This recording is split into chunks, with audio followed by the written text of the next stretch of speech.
Tips for Patient-Informed Consent Form Translation, Part 1. Clinical research translation services are essential for ensuring an ethical and statistically relevant international clinical trial. One stage of trials where this is particularly important is in the process of obtaining patient-informed consent.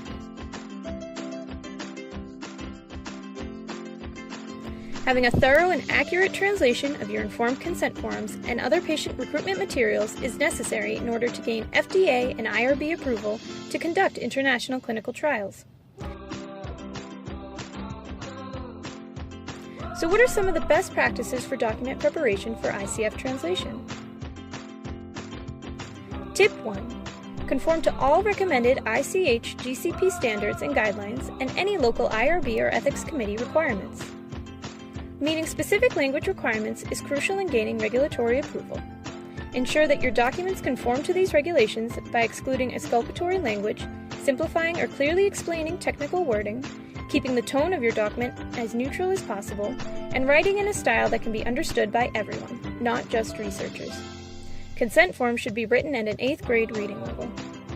Remember that an ICF translation will follow its source documents faithfully, so any complicated wording or improper toning will be reflected in the translated version.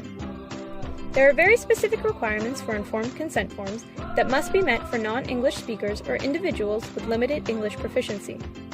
If the subject does not clearly understand the information presented to them, and there is no IRB-approved written translation given to them, any consent obtained may not be considered legitimate by the FDA, IRBs, or ethics committees. Tip 2.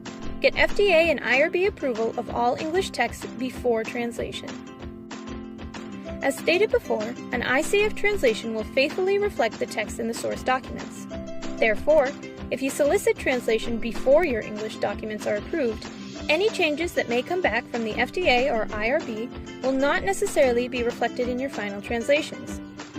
Of course, changes may occur during the course of the study, but having to resend source documents with changes can complicate the translation process by delaying expected delivery and incurring further costs.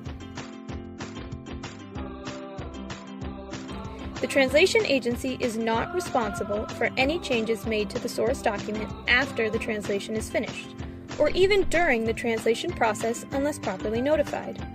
Even if they are notified, you may still incur extra costs for further translation and editing.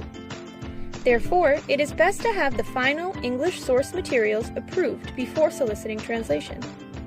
Keep in mind that the quality of the translation will be determined not only by the translator, but also by the quality of the source document.